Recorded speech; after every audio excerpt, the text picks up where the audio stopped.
Olá, começa agora mais um programa Cidadania na TV Senado. Eu sou o Sérgio. E um levantamento divulgado pelo Ministério da Saúde aponta que o número de casos de dengue no Brasil subiu quase 185% entre janeiro e outubro deste ano, comparado com os números do ano passado. A doença pode levar a óbito, mas também pode ser prevenida com medidas simples. Para conversar com a gente a respeito, nossa convidada de hoje é Natália Verza Ferreira, doutora em Genética e Biologia Molecular e diretora da Oxitec do Brasil. Bem-vinda, Natália. Sérgio, obrigada pelo convite. Natália, para a gente começar então, o brasileiro já é muito acostumado com o tema dengue, sabe que é transmitido principalmente pelo mosquito Aedes aegypti, sabe também que a proliferação é em locais de água parada, que precisa reduzir, esses focos de água parada, e mesmo assim os números têm aumentado. Como explicar isso? O que a gente vem observando ultimamente é que o mosquito vem se adaptando cada vez mais ao ambiente urbano. Então, conforme a gente vai eliminando os criadouros mais visíveis, aqueles mais óbvios, as águas limpas e paradas, que todo mundo já sabe que não pode deixar, ele vem se adaptando e se reproduzindo em locais que antes não eram os melhores para que ele se reproduzisse. Então, hoje a gente já consegue achar água não tão limpa, água não tão parada, muitas vezes dentro dos ralos, onde a gente pensa, mas ali passa água o tempo todo, mas qualquer superfície próxima da água que eventualmente receba alguma gotícula, pode ser ocupada por uma fêmea para colocar os seus ovos. E, Natália, a gente está falando aqui sobre a situação do Brasil. Aumento de número de casos de dengue, o perigo disso. E em outros países, como está a situação? Você sabe, Sérgio, que não é privilégio nosso. O Brasil já vem convivendo com a dengue, com o mosquito Aedes aegypti há algum tempo. Mas mais e mais a gente consegue ver em toda a faixa tropical, sempre que existe temperatura quente, com chuva, com umidade, hoje com a globalização, o mosquito já consegue se adaptar aos mais diferentes lugares e o vírus também, o vírus consegue circular. Então, a gente tem visto, inclusive no Canadá, na França, lugares muito mais frios, mas que em determinadas épocas do ano, quando está calor e chove, já tem, o mosquito já é notado, a gente já tem a infestação. Você falou do vírus, né? Só é infectado com a doença ou aquela pessoa que é picada pelo mosquito que já tem o vírus, certo? E aí, como que funciona essa questão para ele, o mosquito adquirir o vírus e transmitir adiante? Como que é a origem desse ciclo? Se tem uma coisa que a gente aprendeu nessa pandemia, foi um pouquinho sobre como os vírus funcionam, né? Então, os vírus, eles sempre precisam de um vetor. Eles não são seres vivos, eles são organismos que dependem de um hospedeiro que transmita para outros hospedeiros. Então, no caso do Aedes aegypti, ele é o vetor, o mosquito é o vetor de, na verdade, mais de 100 vírus. É uma família de vírus chamada de arbovírus, entre eles o vírus da dengue, da zika, chikungunya. Tem também outras famílias, como o vírus da febre amarela.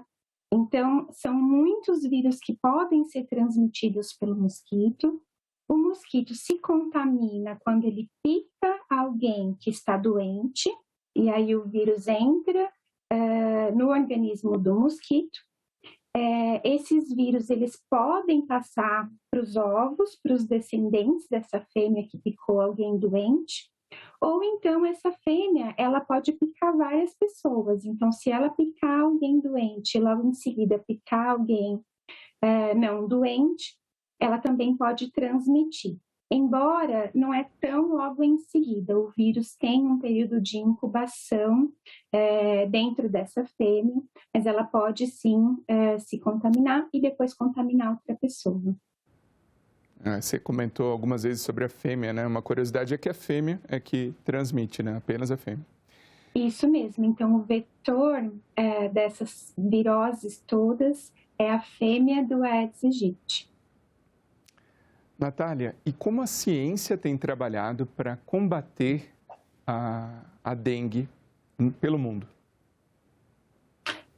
O que a Organização Mundial de Saúde preconiza, no caso da dengue especificamente, ou de todas as doenças que o Aedes aegypti transmite, é que só existe uma medida efetiva, que é o controle do mosquito vetor. Isso porque a gente não tem vacina para todas as doenças, as vacinas são importantes e elas devem ser adotadas assim que prontas, mas no caso do Aedes aegypti, como ele transmite, como eu disse, mais de uma centena de arboviroses, vai ser muito difícil a gente ter vacina para todas.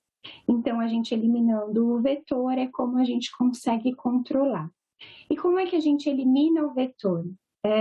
Tradicionalmente, como você falou na abertura dessa nossa conversa, a gente já está acostumado, sabe que tem que eliminar os criadouros visíveis no nosso quintal, na própria rua, quando a gente vê um lixo jogado no chão. Mas o que a própria OMS tem noticiado é que é preciso novas ferramentas de combate ao mosquito. Primeiro, pelo que eu já falei, ele vem se adaptando cada vez melhor aos ambientes e encontrando criadouros que a gente chama de crípticos, aqueles mais escondidos. E segundo, que além da eliminação de criadouros, tradicionalmente se usa inseticidas ou larvicidas para combater o mosquito ou a sua larva. O grande problema é que dos 5 métodos de controle químicos que a OMS recomenda para o Aedes aegypti, aqui no Brasil 4 já não são mais eficazes. Então, conforme a gente vai utilizando nos ambientes urbanos o famoso fumacê, aquela nebulização, a gente acaba matando os mosquitos menos resistentes e aqueles que são um pouquinho mais resistentes sobrevivem e deixam descendentes, mais ou menos como acontece quando a gente toma um antibiótico e não vai até o final. Então, a gente seleciona os mais resistentes e ao longo dos anos, a gente acabou aqui no Brasil, em várias regiões, foi um estudo grande feito pela Fiocruz e publicado em 2019. Em várias regiões do Brasil, só existe hoje um método químico eficaz de controle, e mesmo assim, a eficácia desse método já está em apenas 50%, por volta de 50% de eficácia para o controle do mosquito. E no Brasil, você comentou das diretrizes da OMS, né? O Ministério da Saúde vem seguindo essas diretrizes? Qual tem sido a atuação do Ministério da Saúde a respeito? Qual a sua visão a respeito da atuação do Ministério? O Ministério da Saúde brasileiro sempre fez um trabalho muito atuante nessa área do combate às arboviroses. Nós temos dentro do Ministério pessoas especialistas, pessoas muito qualificadas para lidar com o problema. O Ministério já vem incorporando, pelo menos ainda como pesquisa, mas já é um primeiro passo, novas tecnologias. E a minha esperança agora, como uma opinião, é que em breve essas novas tecnologias passem, sejam promovidas, né, de estágio experimental para serem incorporadas no PNCD, que é o Plano Nacional de Combate à Dengue. Como você mesmo falou, Sérgio, quando a gente olha não só a população e como ela age em relação ao combate ao mosquito, mas também os recursos que o Ministério da Saúde emprega ao longo dos anos, desde a década de 80 até agora. Se a gente coloca num gráfico quanto de recurso o Ministério vem empregando para o combate ao mosquito e quanto o número de casos vem evoluindo, as duas curvas sobem. Então, isso mostra para a gente que o que vem sendo feito não tem sido suficiente. A gente vem gastando recursos, isso é bom, que eles estejam disponíveis, mas a gente precisa de coisas novas incorporadas nesse ferramental. E já existem, viu, Sérgio? Já existem várias novas tecnologias também recomendadas pela OMS. Uma delas é um projeto que também a Fiocruz tem tocado em parceria com o World Mosquito Program, WMP, que é o projeto Wolbachia. Esse projeto já está sendo implementado em várias cidades no país. Ele ainda não é um projeto amplamente disponível para todo mundo, ele ainda está em fase experimental e ele tem as suas limitações em escala, mas existem outras ferramentas também, como o Aedes do Bem, que já está disponível para todo mundo em todos os estados do país. A Aedes do Bem, você comentou? Isso mesmo, a Aedes do Bem, ele é mais pra conhecido... gente o que é. Ele é bastante conhecido no estado de São Paulo, mas recentemente já temos empresas ou mesmo cidadãos que adotaram essa tecnologia. É um mosquito macho da espécie Aedes aegypti, então os machos, como a gente comentou, não picam e não transmitem doenças. E esse mosquito macho, ele recebeu uma característica autolimitante. E essa característica é uma proteína que ele recebeu, e quando esse mosquito é solto no ambiente urbano, ele procura a fêmea ativamente, acasala com ela, e de todos os ovinhos que essa fêmea colocar, só chegarão à fase adulta mais mosquitos machos. Então, o número de fêmeas que picam e transmitem doenças vai diminuindo ao longo das gerações e, com isso, a gente diminui as infestações. E você comentou agora há pouco sobre a eficácia de inseticidas e outros químicos, né, para o combate à dengue. E aí você comentou também que dos 5 que a gente tinha aqui, só um ainda é eficaz e ainda com uma eficácia baixa de 50%, o que é um pouco preocupante. E então Sim. Eu te pergunto, tem algo já em estudo em termos de inseticidas ou afins para esse combate mais eficaz para os próximos anos? Você sabe, Sérgio, que o Aedes aegypti é um mosquito tão esperto que não existe uma bala de prata. A gente precisa lançar a mão de todo tipo de ferramenta, de tecnologia disponível. A gente costuma dizer entre os especialistas que a solução é o manejo integrado dessa praga. E manejo integrado significa continuar usando os inseticidas químicos ou herbicidas químicos, e para isso as grandes empresas produtoras dessas moléculas estão sempre inovando, sempre tentando identificar novos princípios ativos para colocar no mercado. Então, esse é o primeiro ponto.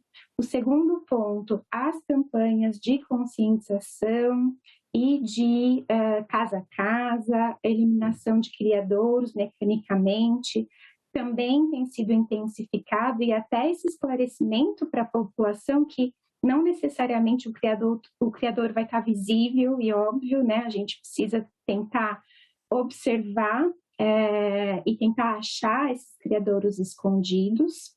E o terceiro são as novas tecnologias. Essas novas tecnologias, a OMS inclusive publicou uma recomendação para que sejam mais exploradas contra o Aedes aegypti, exatamente por conta da sua eficácia. Então, o Aedes do Bem, por exemplo, que eu mencionei, ele tem uma eficácia de 100% no controle das larvas fêmeas, né, como eu falei, daqueles ovinhos. Todas as fêmeas morrem na fase larval e apenas os machos chegam à fase adulta, então é uma eficácia de 100%. Nos locais onde o Aedes do bem foi empregado, depois de 1 ano ou 11 meses, na verdade, utilizando essa tecnologia, foi observada uma redução na infestação de 96%. Na população de Aedes aegypti selvagem. Então, você vê, comparando com essa eficácia dos métodos tradicionais, é uma eficácia, as novas tecnologias costumam ter eficácias maiores. A gente viu isso com vacinas de Covid também. São métodos diferentes, né? Então, quando a gente faz uma aplicação de larvicida, por exemplo, que é um grânulo, ele só vai agir onde aquele grânulo for aplicado. Quando faz uma nebulização, espalha um pouco mais, tem as gotículas, mas, de novo, ele só vai agir onde a gotícula cair. Então, se o criadouro tiver, por exemplo, num jardim interno de uma casa, ou mesmo numa calha dobrada, pode ser que aquela gotícula não alcance.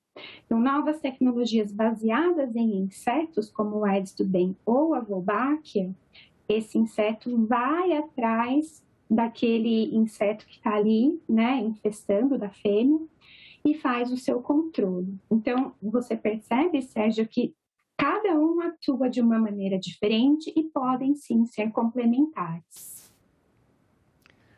Você estava falando agora sobre novas tecnologias, né?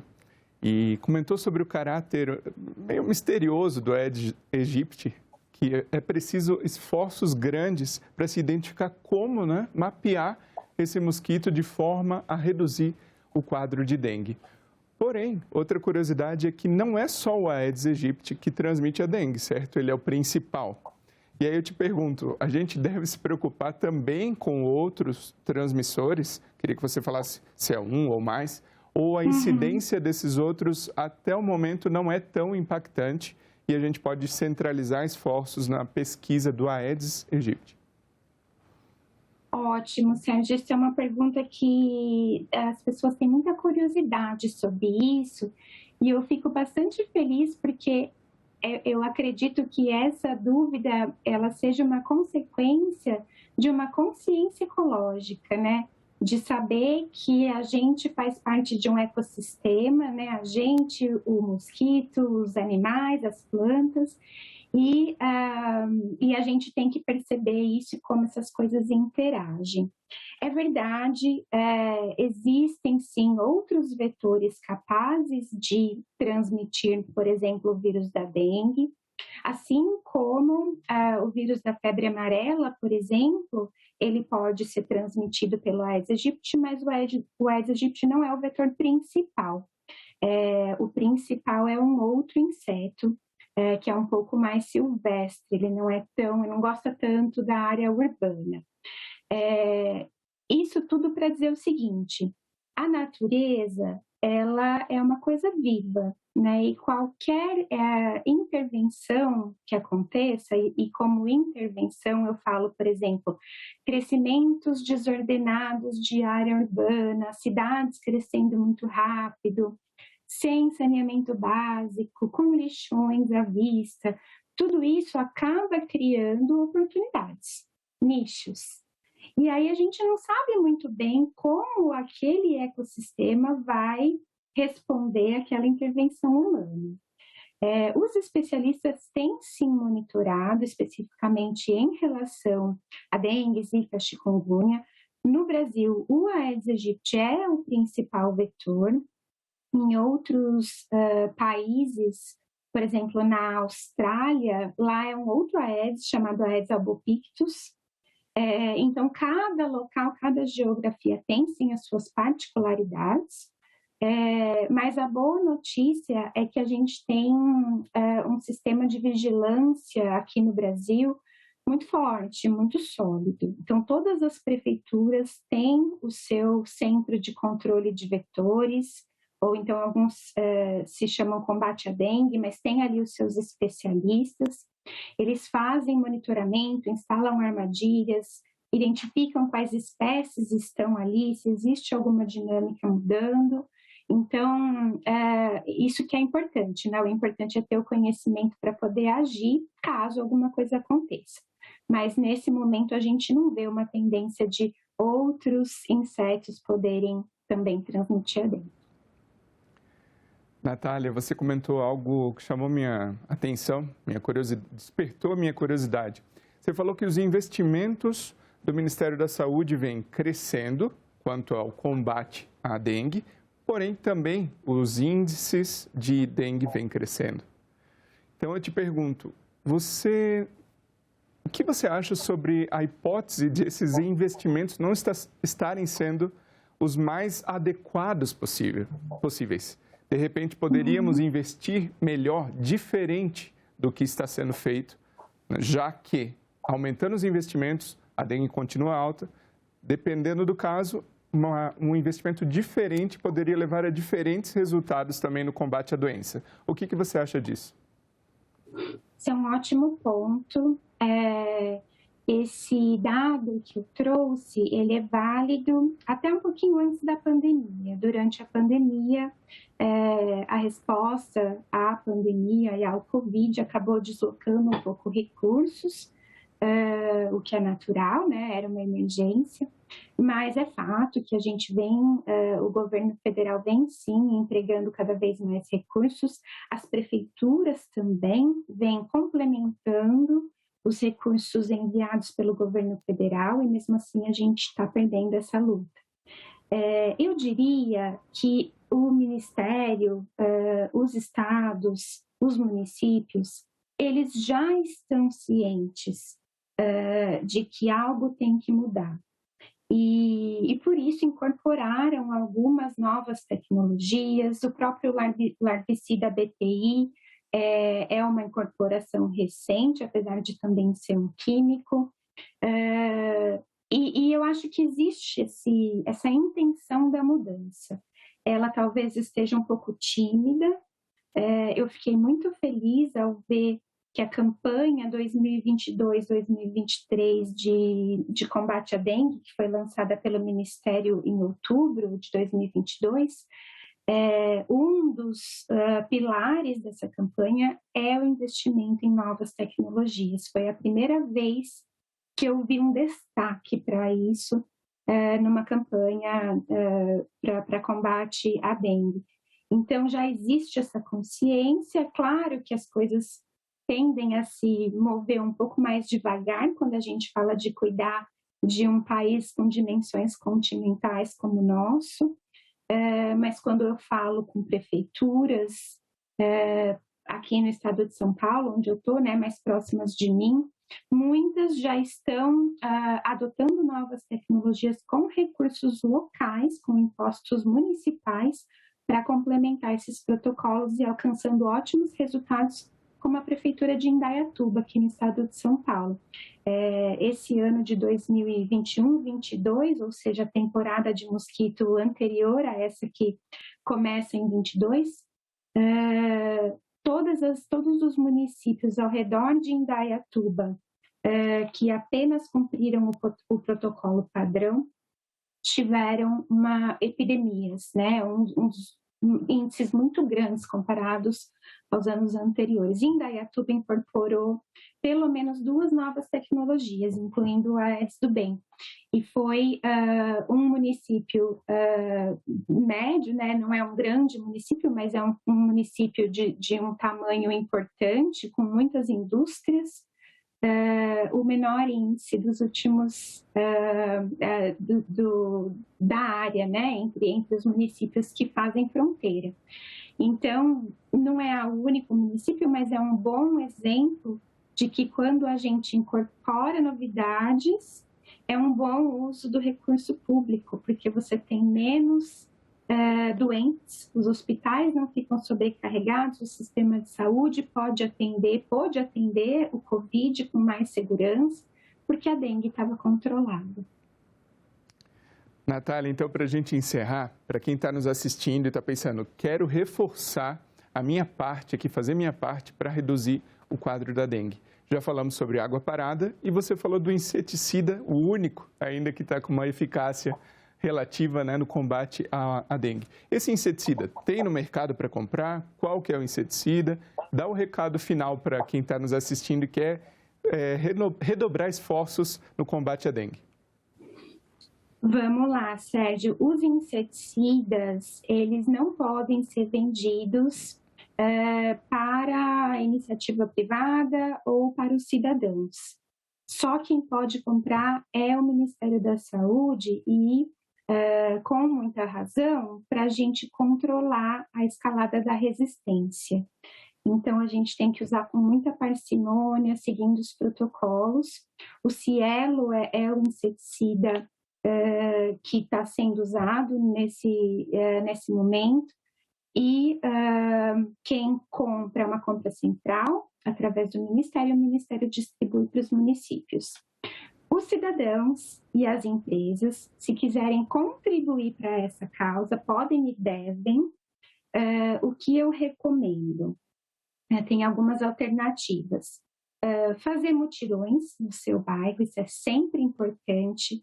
A gente tem visto muitos imóveis abandonados, com pouco cuidado. Então, hoje não basta a gente fazer a nossa parte no nosso quadrado. A gente precisa colaborar e ir além e cuidar da nossa vizinhança. Esse é o primeiro ponto. Segundo ponto, empresários podem adotar essas novas tecnologias disponíveis comercialmente.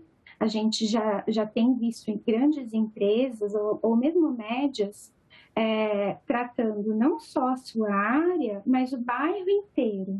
Então, é uma contribuição da iniciativa privada que vai, inclusive, ajudar o governo local a se preocupar um pouco menos com aquela área para poder focar nas outras áreas que precisam mais. Exatamente. Muito obrigado, Natália, pela participação aqui no Cidadania. E o meu muito obrigado a você que nos prestigia com a sua audiência. Essa entrevista e todos os programas da TV Senado já estão disponíveis para você rever e compartilhar no nosso site senado.leg.br/tv ou no canal no YouTube. Aproveita e se inscreve lá. O Cidadania fica por aqui. A gente se vê na próxima. Um abraço.